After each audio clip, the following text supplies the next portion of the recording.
આપણે વાર્તા વાંચશું 26મી. એના લેખક છે હરિશ્ચંદ્ર અને વાર્તાનું મૂળ નામ છે જીવન ઘડતરના પ્રેરક પ્રસંગો. આ 40 વાર્તા છે. તો વાર્તા પૂરી થઈ જાય આપણે પછી બીજું કંઈક લેશું. ભગવાનને આપણે સતત ભગવાનને જ યાદ કરવા છે અને ભગવાનનું જ કામ કરવું છે અને બધાને ભગવાનના પ્રસાદ વેચવો છે આપણે. તો 40 વાર્તા છે, પણ 40 વાર્તામાં એક એક શબ્દ સમજ્યા જેવા છે. એનું આગળનું સ્થળ જ છે એ સમજ્યા જેવું છે. તમે સ્થળ સાંભળશો ને, જો આ 26મી વાર્તા છે એનું સ્થળ કેવું છે, 2 શબ્દ છે. જો મારી જવાબદારી, મારી જવાબદારી, કેટલું મસ્ત છે. જો 2 શબ્દમાં કેટલું કહી જાય છે, મારી જવાબદારી. તો આપણે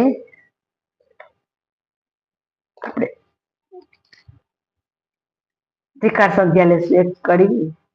કરાગ્રી વસતે લક્ષ્મી, કર મૂળે સરસ્વતી, કર મધ્યે ગોવિંદમ, પ્રભાતે કર દર્શનમ, સમુદ્ર વસને દેવી, પર્વત સ્તન મંડલે, વિષ્ણુપત્ની નમસ્તુભ્યમ, પાદ સ્પર્શ સ્વમે, વસુદેવસ્તમ દેવમ, કંસ ચારુર્ણમર્દનમ, દેવકી પરમાનંદમ, કૃષ્ણમ વંદે જગદ્ગુરુ, કૃષ્ણમ વંદે જગત.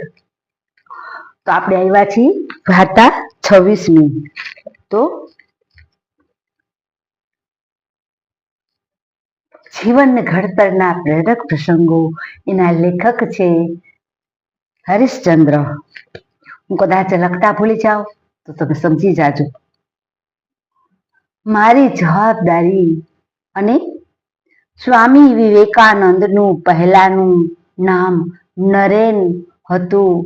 સ્વામી વિવેકાનંદ છે એનું પહેલાનું નામ નરેન હતું.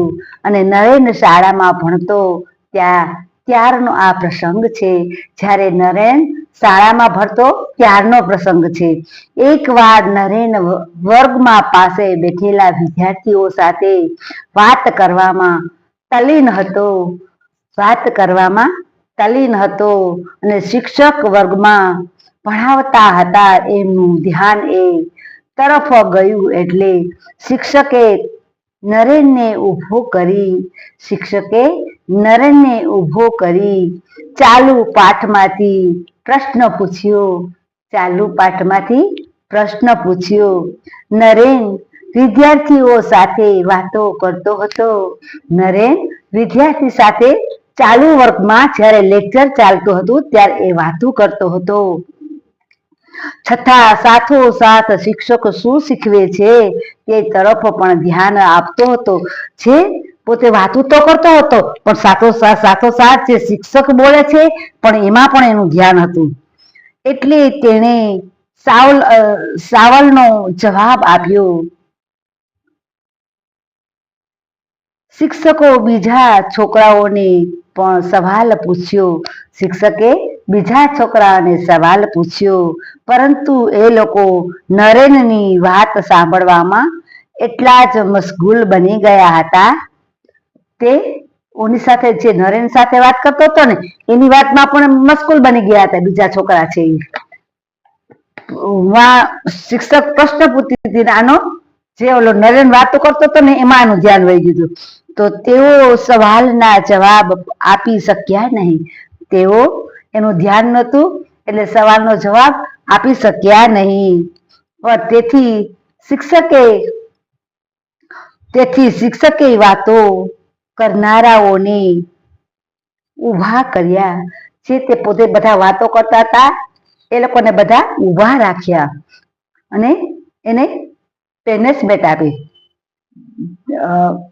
શિક્ષકે એને શિક્ષા આપી એમ કે તમે ચાલુ વર્ગમાં કેમ વાતો કરો છો? હંમેશા કોઈ દિવસ જ્યાં ભણવા જાય ત્યાં ટીચર આપણને ભણાવતા હોય તો આપણે બોર્ડ ઉપર ભણવામાં ધ્યાન રાખવાનું, બીજે કે આડાવડી વાતો, જો આપણે બીજે કે આડાવડી વાતો કરીએ તો શિક્ષક ભણાવતા હોય ને તો એ આપણા મગજમાં બેસે નહીં. એટલે જ્યારે આપણે ભણવા જઈએ ત્યારે આપણે જે શિક્ષક સમજાવે, લખાવે, વચાવે કે બોર્ડમાં કાંઈ પણ લખે તો આપણે એમાં ધ્યાન રાખવાનું. પ્રશ્ન પૂછે, સવાલ પૂછે, જો આપણે પ્રશ્ન પૂછે ને તો આપણે એમાં પણ ધ્યાન ના આવીએ. જ્યારે આપણે વાતો કરવા લાગી જાય છે ને બીજા છોકરા સાથે, અને ટીચર સમજાવતા હોય છે, બેટા આમની નામ શું થયું તું, આનું શું હતું, આને શું કહેવાય, તો પછી આપણે એ પૂછે તો આપણને ખબર ના હોય. કારણ કે ક્યાંથી ખબર હોય? આપણે બીજા બાજુના છોકરા આરે વાતો કરતા હોય, મસ્કુલ હોય, તો આપણને જે સવાલ પૂછ્યો હોય એની ખબર ના પડે. તો આપણે જ્યારે પણ ભણવા જાશું ત્યારે છે શિક્ષક ભણાવે સતત આપણે એમાં જ ધ્યાન આપશું. એથી કરીને આપણે ઘરે જાજુ ટાઈમ લેવો ના પડે. ઓલું આપણે સાંભળ્યું જ ના હોય, કાંઈ વિચાર્યું જ ના હોય, કાંઈ આપણા મગજમાં જ ના ગયું તો ઘરે છે ને બધું આપણે પાકું કરવું પડે. સાંભળવામાં એટલા મશગુલ બની ગયા હતા કે તેઓ સવાલના જવાબ આપી શકતા નહીં. તેથી શિક્ષકે વાતો કરનારાઓને ઉભા કર્યા. જો નહોતા કરતા, વાતો કરતા હતા, એને ખબર નહોતી એટલે એને ઉભા કર્યા હતા. પરંતુ તેમની સાથે સાથ નરેન પણ ઉભો થયો. પરંતુ તેની સાથોસાથ નરેન પણ ઉભો થયો, કારણ કે એની પણ ભૂલ હતી. એ પણ વાતો કરતો હતો, એને ભૂલ હતી તો એને ઉભું થવું પડે ને.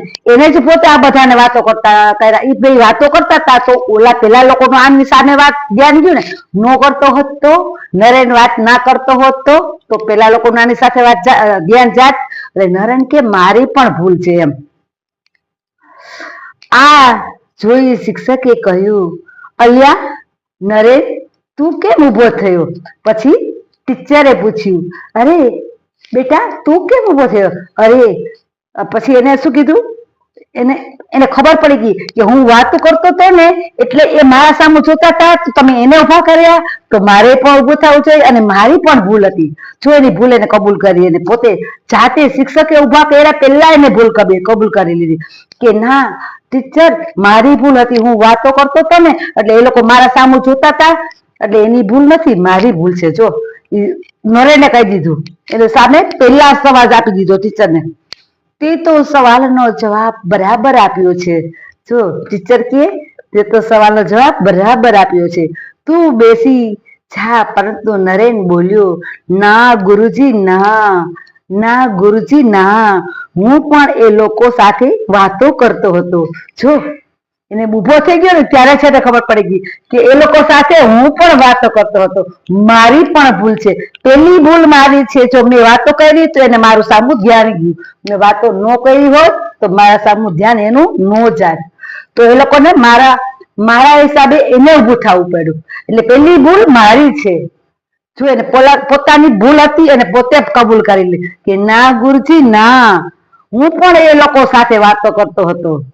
તેને સામેથી ગુરુજીને કીધું, અરે વાતો કરતો હતો માટે મારે પણ ઉભા રહેવું જોઈએ. ગુરુજી માટે મારે પણ ઉભા રહેવું જોઈએ. જો અને અત્યારના છોકરા કેવું શું કરે? વાતો કરતા હોય તો પોતે સરકી નીકળી જાય કે ભલે થાતો થવા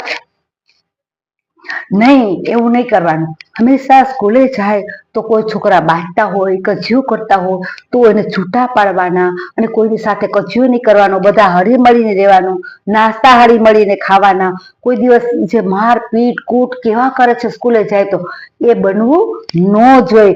આપણા છોકરાઓને એવા એથી કરીને આપણે જો સારા બે ભગવાનના નામ લઈએ તો આપણા મગજમાં સારા વિચાર જાય અને સારું. જો કેટલું સરસ કહે છે વાર્તામાં મારી જવાબદારી, એમાં કેટલું સરસ સમજાય.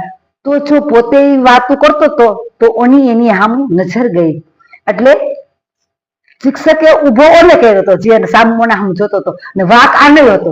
એ વાતો કરતો હતો તો એના સામાની નજર ગઈ ને, ન કરતો હોત જાત તો પોતે સામેથી કબૂલ લીધી, ના ગુરુજી મારી પણ ભૂલ છે. કેવું સરસ કે છે, ના ગુરુજી મારી ભૂલ છે, એની ભૂલ નથી. જો અમે વાતો કરતા હતા એની સાથે અમે પણ સંકળાયેલા છીએ તો અમને પણ શિક્ષા મળવી જોઈએ એમ. કેવું સરસ કે છે. જો એટલે હંમેશા આવી રીતના જો એને કેટલી સરસ રીતે કીધું. એમ કહીને નરેન ઉભો થઈ રહ્યો. એમ કરીને નહેરેન ઊભું થઈ ગયું. એટલે ગુરુજીને ખબર પડી કે આ તો મેં આને ખોટો ઊભો કર્યો, આનો વાંક નથી. તો મારા બાળકોને લાઈક કરજો, શેર કરજો, સબસ્ક્રાઇબ ના કરો તો કાંઈ નહીં, તમે ફેમિલી સાથે ખાસ ને ખાસ વાંચો, તમારા બાળકોને સારા વિચાર, સારા સંસ્કાર મળશે એવી મારી નમ્ર વિનંતી છે. ફેમિલીમાં વાંચજો.